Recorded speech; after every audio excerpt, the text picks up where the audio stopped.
stand in that glare. Probably, is it me that's? No, it was so bright earlier. Yeah.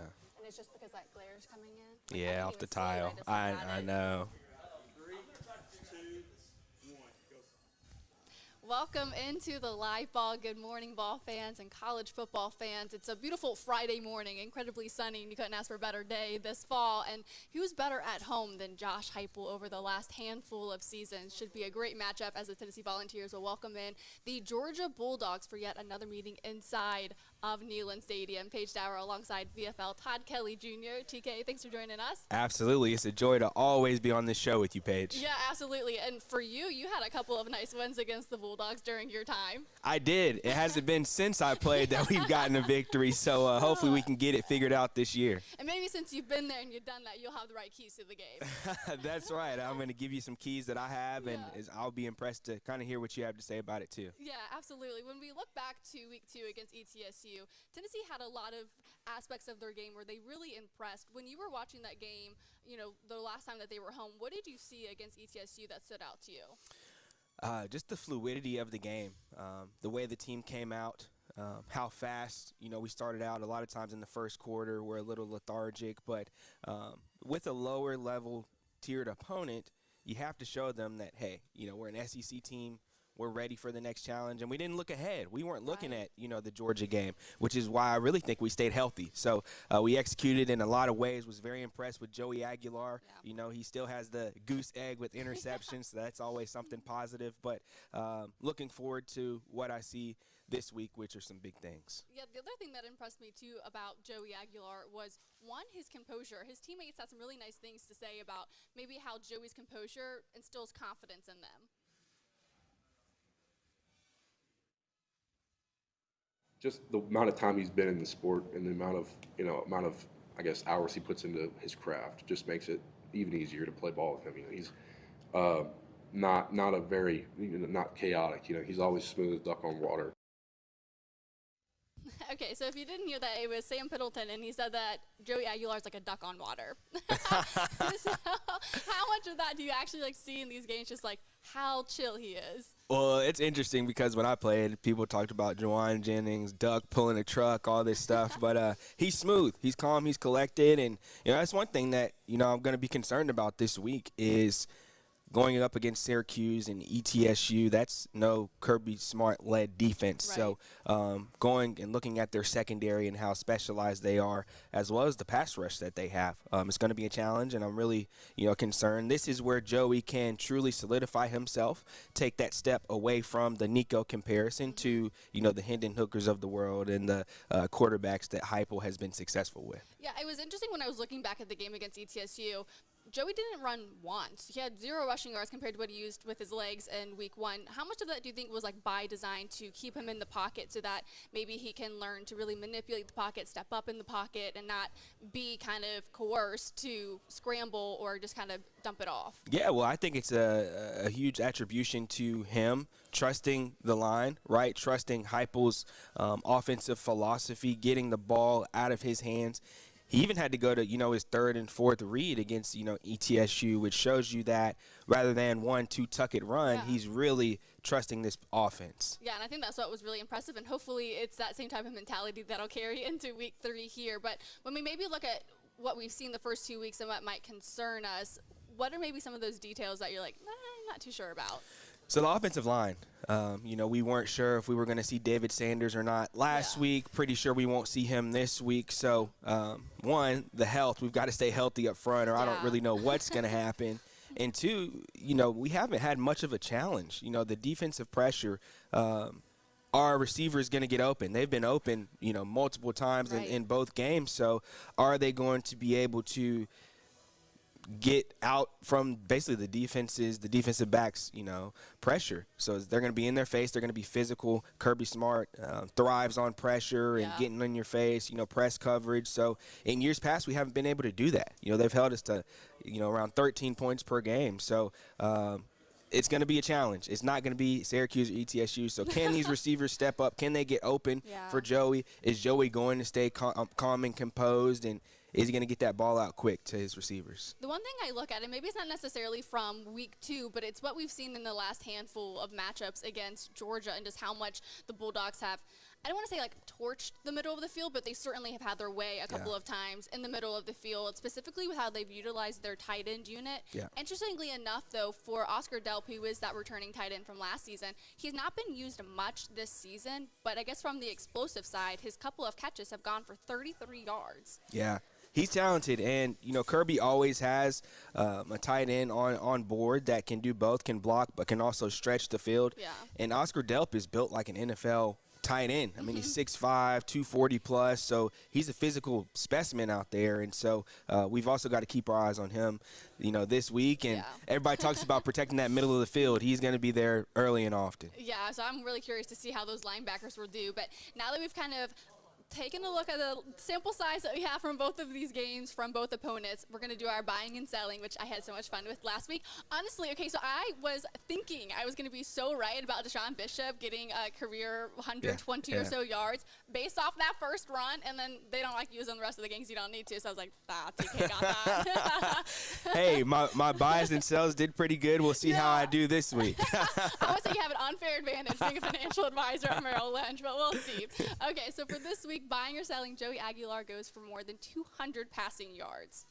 So I'm confident that I'm going to buy it. I am. I'm very bullish on Joey right now. Actually had the chance to speak to him earlier this week, and he's just so excited for the opportunity. But you can tell just how grateful, how blessed he truly sees the opportunity to play in this offense. And to him to be so mature, you know, he's 24 years old. I think when he gets particular opportunities this game, he's going to capitalize, and the stage isn't going to be too big for him. He's coming in confident. He's a captain, right? He's a leader, and I think that's going to show with 200-plus yards this Saturday. Which is crazy because they've not done that since 2021 when they had over 300 through the air, so we should see. I guess on the contrary, when we go to Gunnar Stockton, are you buying or selling that he'll get 75 rushing yards in this game against Tennessee? Yeah, so I'm going to sell that. Okay. You know, I think that for the most part, we're going to hold on to Gunnar Stockton. However, I think he's pretty elusive. I think that they're going to have to run that multiple offense, which means Gunnar Stockton's going to be running a good bit. I'm hoping that we hold him to under 75, but, you know, in Marshall they played fairly conservative, and he still had 73 yards. So I think a lot of times, you know, offenses that play against our defense, they're going to have opportunities to scramble. We saw that. Unfortunately, you know, the teams that we've played thus far, they just didn't have a quarterback that could do that, but I'm going to sell that. Yeah, I think I would too. When we looked to our last buying or selling, you know, there was so much talk last season about James Pierce Jr. on the edge and what he would be able to do to affect the quarterbacks. Now it's Joshua Josephs in that same position, and he's one of the highest graded returning edge rushers according to PFF from last year. So are you buying or selling that he gets 2 or more sacks against Gunnar Stockton? So I'm going to sell that as well. I think he can get back there. Maybe more pressures than sacks? Yeah, and I think, too, with you talked about the tight ends, I think a lot of times they're going to have, you know, a pass protection where Delp might be on Joshua Joseph's side more times than not. But I think we're going to get back there. I think it's a test to the D-line. You know, not only the interior but the exterior, right? The guys on the edge, and Joshua Joseph's going to be a big factor in the game, but I don't think he'll get there multiple times. Yeah, no. I hope he does, but we'll that's see. a good one, though. Maybe, I like that. I'm like, maybe that's a sneaky good one. We'll see. All right, when we come back, we have our key matchups coming up. We have a couple of guests joining the show as well, so you're not going to want to miss that. We'll be right back. Your business can't afford the downtime that comes with a leaky roof. So whether you need a repair or a replacement, count on the professionals from McGuire Roofing and Construction. Your protection is our passion.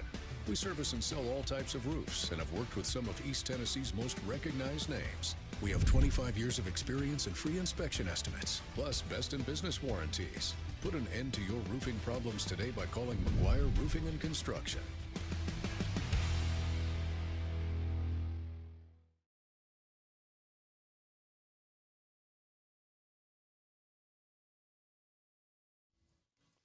Welcome back into Live Ball. Paige Dauer, TK here with us. We're going to get into our key matchups heading into this game against Georgia, and I think there's so many different ways that this could go because, you know, your first two games of the regular season, or if it's a normal year and you meet at the end of the season, you could throw out what you saw before we get to this point. But for me, I think I'm going to stick with Joshua Josephs. I think he needs to have a really big game in this matchup against Georgia, and I think maybe with how heavily guarded James Pierce Jr. was a year ago, we didn't see all of the sacks, and all of those stats that you wanted out of him. He was still effective, obviously still pulled, you know, multiple coverages to come to him. But I would say that his role in affecting Gunnar Stockton and knowing how much he, one, likes to run the ball, how much they have run the ball as an offense, him being able to not only set the edge but also get to Gunnar, I think would be an underlying key factor in this game. I think that's a huge point, and it's going to start up front. Yeah.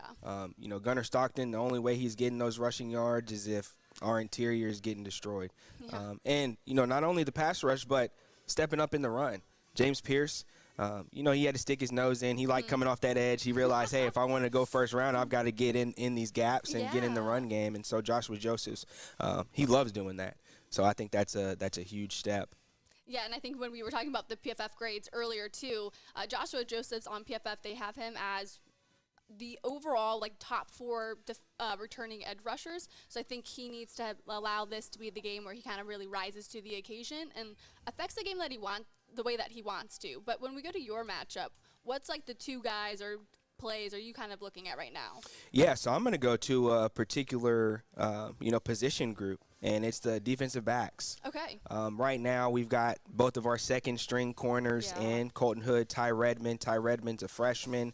You know, Colton Hood's a sophomore. So they don't have a ton of experience at all. No. And you're going against a talented receiving core led by Zachariah Branch, who's a transfer from USC. Basically every school was trying to get him and his brother, and, you know, Georgia won that. So, and he showed just how electric he is. Yeah. So it's going to be a big stage for specifically Ty Redmond. You know, it's his first SEC game in Neyland Stadium. Checker Neyland. I mean, you're asking for everything college game day, and it's your first SEC game. So they're going to be calm, cool, and collected. I get that. But when they do make plays, it's not if, but when that happens, how are we going to respond? Yeah, what I think is interesting is, of course, Colton Hood, who is in there for Jamont McCoy. You know, you imagine maybe starting at Auburn and going to Colorado. Like, he should rise to the occasion here. Ty Redmond has been a very pleasant surprise. I think he was a 3-star, and his mentality is fantastic. When we talked to him a couple of weeks ago, he was like, essentially, you don't have to get ready if you stay ready. That's and that's right. what you love out of a freshman. Yeah, and I was talking with Willie Martinez, his defensive backs coach, who also coached me at UT, and he calls him the freak. I mean, you look at him, and he's 18 years old, but he's got long arms. He's every bit of whatever the roster says he is from a height perspective. He's 6'3" in my eyes, but he just looks ready, SEC ready. Yeah. And as a freshman, you know, it's no small task, you know, when I was out there starting as a freshman to go out there and play, but he's well worthy, and I think he's going to show why, you know, the coaches are confident in him as a second-string player. Yeah, absolutely. When we come back, VFL Chris Brown's also joining the show, so we're going to maybe go back into the locker room, what it was like for you guys getting ready for a big game like Georgia and a couple of your wins as well. So stay tuned. We'll be right back with the Inside the Locker Room energy. I'm VFL Chris Brown. Experience the VW brand proudly being produced in the great state of Tennessee. Harper Volkswagen is a proud partner of Tennessee Athletics. Go Vols!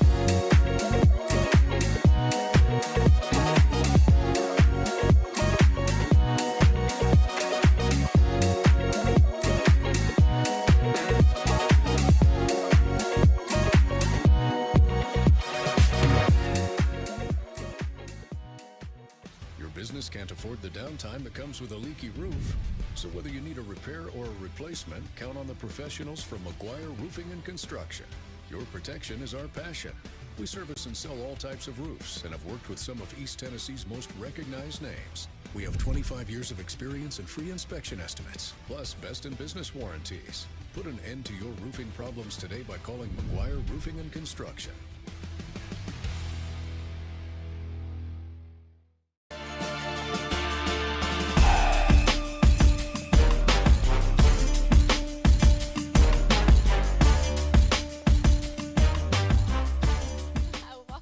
Into the live ball. Paige Dauer with VFL Todd Kelly Jr. Okay, so this is one of my favorite segments, and I know I just tossed to VFL Chris Brown, but he's a busy man, so we're going to get to him in just a second. So just a bit of a longer tease, but good for me, because this is one of my favorite segments. I love talking about who we are putting the squeeze on this week, either what player or what position. And I like to evaluate maybe where we were right or wrong last week. And for me last week against ETSU, it really was, what will that third down defense look like? And they were really good on their, let's say P's and Q's, keeping their eyes on the keys. And they were really strong with their third down defense, which I think might end up being a big difference maker in this game. We could look to Georgia and how they were, especially in their game, I believe it was against Austin Peay last week. They were 6 of 16 on third down conversions, 3 of 3 on fourth downs. But I think that opens up a window for Tennessee's third down defense to have a lot of success against maybe a Georgia offense that's struggled in those late downs. It does, and specifically in practice, there's just a third down segment where all you do is focus on third downs because it's so important. I remember, back in the day, way back when I played, they played third down for what, like turn down for what? Oh, yeah. Because it's such an important down. I mean, it's not what you do on first, second. Can you get off the field on third down and get your team the ball back? Yeah, absolutely. So when I maybe look to this week and what I think will be, or who I'll put the squeeze on, it has to go down to Braylon Staley. Indie drills, just incorporating like our interns holding us, going to make grabs. We got to just fight through it. It's the SEC. Some calls not going to get called. We got to play the next play. Okay, so that's the redshirt freshman wide receiver in Braylon Staley talking about what he's doing to maybe fight through that tight contact, because you could look at the last couple of games and it's 2 would-be touchdowns that he would have had. One, maybe if he got the defensive pass interference, or maybe if he was a little bit stronger and could work through that tight contact, because getting ready for SEC play, that's probably all he's going to be saying. Yeah, make no mistake about it. They're going to be up in his grill, whether it's the star and nickel position or if they move him outside. They're going to be physical as often as possible. And Braylon, this is his opportunity to show why he's a standout player as a young guy and to show that, hey, I'm a freshman, but I'm talented. And this is why I came here, to play ball against the best teams on the biggest stage. Yeah, because I'm like, I keep thinking about that touchdown pass against Syracuse, and I'm like, there were so many other opportunities where that maybe could have happened. And I think in this game, when Josh Heupel talks about possessions being a premium, those opportunities are the ultimate premium that you just can't let slip through your fingers. They are, and that's what makes or breaks these games, are explosive plays. So there's only certain ones. They happen few, far, and in between, but when they come up, are you ready to make that play? Yeah, absolutely. All right, let's turn the ball to you. Who did you put the squeeze on last week, and how did they do? Yeah, so I was looking forward to possibly seeing David Sanders, but with Lance Hurd out there, can he continue to protect Joey's blind side? And he did very successful in that, albeit a lesser opponent. But still having the goose egg 0 sacks with Joey Aguilar back there. You mentioned earlier just how calm Joey is in the pocket. He's willing to step up, doesn't have to take off and run. Lance Hurd continues to impress me and also kept Joey off of the ground. So this week, I'm really, really excited for this one because it's a local guy that, was a walk-on and earned a scholarship and really has an opportunity to cement himself as, the true RB1 of this offense, and that's Deshaun Bishop. We can remember 2 years ago when we had Jalen Wright and is the first play, and he just broke one, right? And I was going crazy. My family was going crazy, and we thought Tennessee was actually going to win. But Deshaun Bishop has a chance to really complement what Joey Aguilar is doing in the offense. And with that in mind, I think Deshaun Bishop, I'm putting the squeeze on you this week, brother. So he's very patient with an aggressive defense like Georgia. He's going to have to move the sticks. And so to be patient, to get those big chunk runs, I think he can really do it. And he's going to have to do it in order to get that squeeze. Yeah, absolutely. All right, so that's our squeeze for week 3. When we come back, we're still going to go inside the locker room. I have to know what this week was like for you back when you played and maybe how different the energy is when you get ready for the SEC. We'll be right back. Your business can't afford the downtime that comes with a leaky roof. So whether you need a repair or a replacement, count on the professionals from McGuire Roofing and Construction. Your protection is our passion. We service and sell all types of roofs and have worked with some of East Tennessee's most recognized names. We have 25 years of experience and free inspection estimates, plus best in business warranties. Put an end to your roofing problems today by calling McGuire Roofing and Construction. Welcome back into Live Ball. Paige Dauer, TK. I mean, specifically with you, I've been teasing it all show, but I'm just going back to those games and just how strong Tennessee looked, not only at home, but getting a pair of wins against the Georgia Bulldogs. I mean, what was the energy like for you all in the locker room or just that week of practice? The energy was unreal. First with my sophomore year being, in Neyland Stadium, which was, 10 years ago. But getting that win that we hadn't, we hadn't beaten them in quite some time, and they were stacked. They have a bunch of NFL players that are still playing in the NFL from that team. But we were tired of losing. We were tired of losing to Georgia. We were tired of losing to Florida, which we beat that following year. But the 2016 game really, really sticks out to me because we were just as talented as they were. And I feel like in this particular matchup, this situation, the Georgia name, right, that can be a stigma, but they put their clothes on just like we do. And we had to really realize that. And so once we beat them back-to-back years, specifically in that 38-31 game with the Hail Mary, I remember just everything that could possibly go wrong did go wrong up until that Hail Mary. And so you get up for these games. You got a lot of players, that play for Tennessee that maybe Georgia didn't give them an offer, didn't give them a look, and they're from the state of Georgia. So, a lot of players take this game personally. I always grew up, if you say Georgia, Florida, or Bama, that's going to fire me up a little bit. And I think this is the one that's been circled now because we've taken care of Florida. We've taken care of Alabama. But Georgia just continues to have our numbers. So looking back and understanding that we haven't won since I played, the guys understand that, having conversations with some of the players, won't go into details with names, but they understand that, hey, we haven't beat these guys since TK played. And they see me, That's like a decade. Yeah, they're like, man, you're at Merrill, you have kids and a wife. Like, that must have been some time ago. So I'm telling them, hey. No, we had internet, we had cell phones. Yeah, and I'm like, the opportunity is now, guys. And they really get that, understand that. And they've worked so hard to, be not just the underdog, but to really have a shot. And they know that they have a chance to win this game. And that's what means so much. In the locker room, we knew, hey, let's go get this. When you maybe look at, like, the teams that you played on that defeated Georgia, and you look at the last handful of games, the last 8 games where Tennessee was just not able to come through with it, what can you tell is, like, the biggest difference between why you guys won and why Tennessee has not since? I think just, one, confidence, and two, showing up. Right, and realizing, hey, guys, no matter what the situation is in this game, until that clock sounds, no one's won the ball game yet, right? Yeah. I mean, when we had 4 seconds on the clock, in Athens, in Sanford Stadium, I looked at Dobbs. We came off the field, and he was like, hey, we still got 4 seconds left, right? And when you have that true mentality of, hey, we're going to play all the way through the whistle, then it's just a different game. So, and I think, too, the talent, right? Heupel's finally got his guys here that he's recruited and that he's developed. So, between that transition from, Pruitt moving out, Jones, and, now Heupel being there, he's got all the talent. We match up head-to-head, and that's what we did as well. Well, this was Andre Turntine earlier this week when I asked him, what gives him the confidence that the outcome will be different this season? Coach Hype, in his message he sends to us, the brotherhood that we've built this year, the trials that we've been through, the way that we've upheld the standard this year has been greater than any other year. I feel like this is a closer team, and this team is prepared for anything.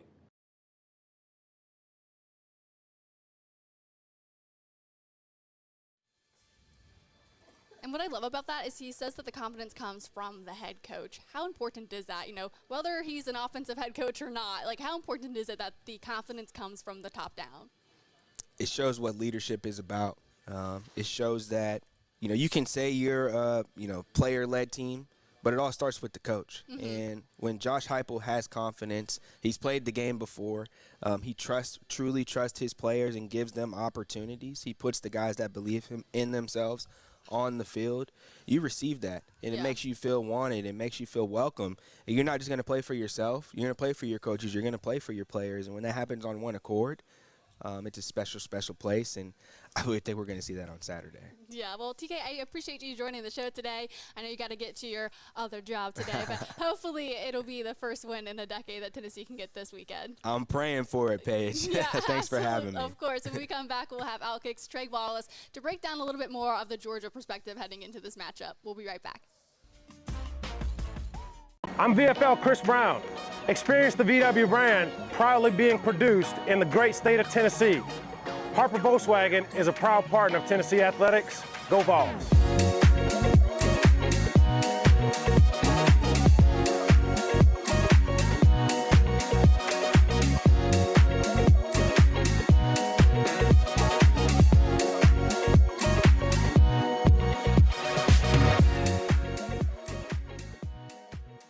Business can't afford the downtime that comes with a leaky roof. So whether you need a repair or a replacement, count on the professionals from McGuire Roofing and Construction. Your protection is our passion. We service and sell all types of roofs and have worked with some of East Tennessee's most recognized names. We have 25 years of experience and free inspection estimates, plus best in business warranties. Put an end to your roofing problems today by calling McGuire Roofing and Construction.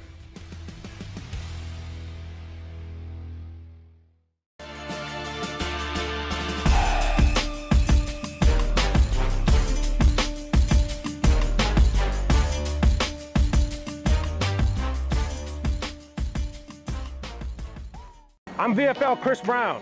Experience the VW brand proudly being produced in the great state of Tennessee. Harper Volkswagen is a proud partner of Tennessee Athletics. Go Vols!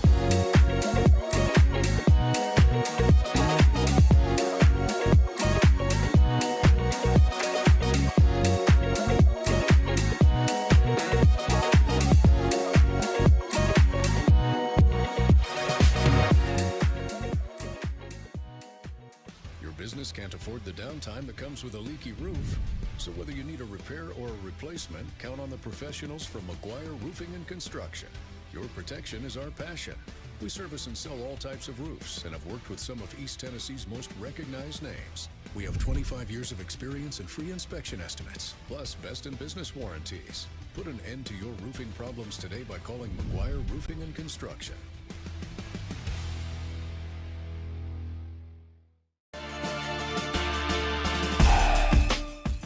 Welcome back into the live ball. Paige Dauer now joined here with Trey Wallace of Outkick. Trey, I am actually so happy to have you on the show with us today, so thank you so much. Having a good time this morning, so good to be with you guys. Yeah, absolutely. You know, obviously being like a national writer, I want to get your perspective on what you've noticed from the Georgia Bulldogs so far this season. I know there's been a lot of talk about maybe Gunnar Stockton and how he hasn't really utilized his arm. You could even go to the 47-yard touchdown pass to Zachariah Branch, and a lot of that is because of what Branch did with his legs. What have you seen from the passing game from Georgia so far? Yeah, when you look back to the Austin Peay game, something that threw me off is they threw the ball more than 30 times against Austin Peay. It still only scored 28 points. I think that goes to show you Kirby Smart and the offense, they're still trying to work out the kinks when it comes to the downfield throwing from Gunnar Stockton. I think the biggest thing in talking with some folks at Georgia over the last couple of weeks is he going to be ready for the moment? I know that he came in against Texas in the SEC championship game and whatnot, and you saw a little bit of playoffs, but I still think that Gunnar Stockton has a lot to prove. And for his first true road game, going on the road at Neyland Stadium is going to be a very tough environment, obviously. So can he get on the same page with Colby Young? Can he get on the same page with Zachariah Branch for them at wide receiver?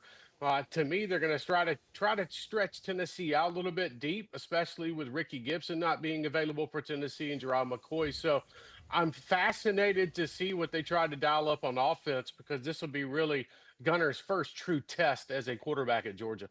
Yeah, what I find interesting, Trey, is that when you go back to the last handful of matchups with Tennessee and Georgia, it's how Georgia's utilized the tight end position. I mean, especially when Brock Bowers was there his 2 seasons, he was leading the team in receiving yards. We've not seen that from Oscar Delp up until this point. Does that change this weekend?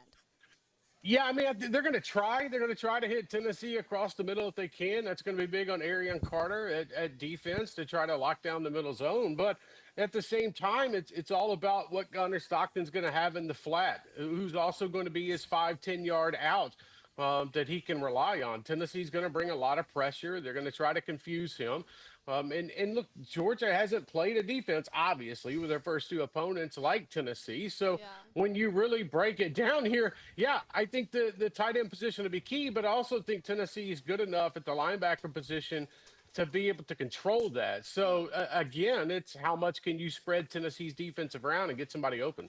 And the way the first couple of games has looked for Georgia, they've really gone heavy on the run game. I know maybe there's more passing yards, but they hand it off more than they try to throw it. So when you look at it from that perspective, who on defense for Tennessee really has the pressure and maybe slowing down what Georgia wants to do in the run game? I think it's absolutely going to have to be Carter, Aaron Carter at linebacker. I think that, sure, Tennessee can throw 4 or 5 in the box, have Aaron Carter even try to slip off the edge. If you look at Georgia's been doing running the ball lately, a lot of it's more to the outside than is to the inside. So to me, it's how can you fill those gaps? So, looking at it, Tennessee's going to drop a corner or two and try to come in and potentially stop the running game with more in the box or hide somebody and sneak somebody in. So I honestly think this is a game for Carter. He's a guy that can go side to side. And I think at the same time, Tennessee's defensive line's got to be able to fill the gaps here. And I think if they do that, they'll have success. But as we've seen over the last number of years, the way Georgia has beaten Tennessee is running the football. And I think, even last year when they did it with backups against Tennessee, and in the SEC, you're never really a backup if you're a running back. But at the same time, I just look at what Tennessee has on defense compared to what Georgia has on the offensive line, and maybe Tennessee takes a little advantage here of the situation. And you are so well-traveled when it comes to the college football season. You were at the Texas-Ohio State game to start the 2025 season. You've been around great environments, but what makes the Neyland effect and Neyland Stadium so different that maybe is going to rattle Gunnar Stockton a little bit in this matchup? Yeah, it's one of the crazy. I would imagine this is going to rival the Oklahoma game from 10 years ago with Baker. I think the Alabama game in 2022, that was a monkey off Tennessee fans' back. I think that whole environment. Look, what makes Tennessee special is while it might not be the loudest stadium every single game, whenever there's a big-time game in town, nothing rivals what Tennessee does. It doesn't. I was in Columbus. I was in Norman for Oklahoma, Michigan, and I always compare it to Tennessee in a sense, or Death Valley in Baton Rouge. And I think that at the same time, this is going to be such a test for Gunnar Stockton because when you have 102,000 people going absolutely crazy, and sure, Georgia's probably going to bring around 5,000-6,000 fans. That's what their allotment is, and they're kind of happy. But it's such a dangerous environment, and to me, that's what stands out. I've talked to a couple of quarterbacks over the last few weeks that has played in Neyland Stadium, and the biggest thing is, okay, first you got to get your defense lined up, and then you got to figure out what the heck you're going to call, and being able to get that in from the sideline because it's so hard to hear in helmets. I was told by some of these quarterbacks that it's going to be fascinating because Tennessee's, I think, entire environment from start to finish. There is no letdown with the fans. So that's what I think tomorrow Tennessee holds an advantage, obviously, in the situation here. But, yeah, it will be loud. And I look forward to it because that's what made college football so great. And I think Tennessee fans can have, a say in what happens tomorrow. And that's going to be on third downs. That's going to be on even 1st and 15s when they get Georgia backed up, maybe on a false start. So, I look for it to be a spectacle tomorrow inside Neyland Stadium. So all of that being said, Trey, before we let you go, who are you taking in this game, and do you have a score prediction yet? Yeah, I think I've gone back and forth on this all week long, and the problem is it's the same way that I felt with Tennessee, Alabama before they broke the streak. Okay. It's like, okay, do you have to go with Alabama until Tennessee actually does it? I think in this situation with Georgia, I do have question marks on the offense. I think the defense and the secondary will be tested. And I think Tennessee, Joey Aguilar, the good thing about his situation is he's been through these types of games before. Maybe not Georgia, Tennessee level, but he has the experience as a quarterback, and Tennessee's running game as well could be able to offset it. So going back and forth all week, I'm actually going to take Tennessee 27-14 over Georgia tomorrow. I think that they come out and extend Georgia's defense in the secondary with Joey Aguilar, and they test him with the Vols wide receivers. And at the end of the day, that could probably be completely screwed up, and Georgia might score 21 points. But at the end, I do think Tennessee wins tomorrow against Georgia and pulls them out upset. Yeah, I kind of like that too because I'm taking Tennessee 27-20. So maybe not by a couple of scores, but I'm thinking one touchdown. Trey, I appreciate your time. Yes, absolutely. Y'all have a great day. Thank you. Yeah, thank you. All right, well, that was week 3 of the live ball. We'll have so much more coming up next week and through the weekend for post-game reactions following what will hopefully be that one-score touchdown win over the Georgia Bulldogs. We'll talk to you guys later this weekend.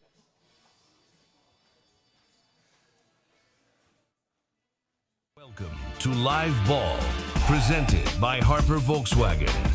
Here are your hosts, Paige Dauer and Todd Kelly Jr.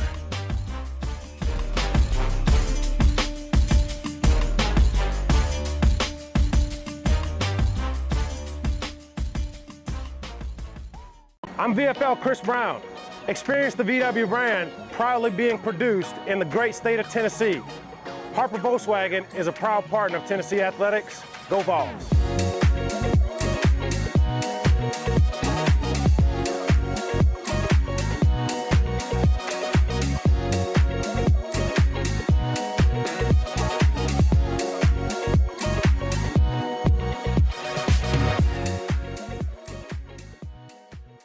Business can't afford the downtime that comes with a leaky roof. So whether you need a repair or a replacement, count on the professionals from McGuire Roofing and Construction. Your protection is our passion. We service and sell all types of roofs and have worked with some of East Tennessee's most recognized names. We have 25 years of experience and free inspection estimates, plus best in business warranties. Put an end to your roofing problems today by calling McGuire Roofing and Construction.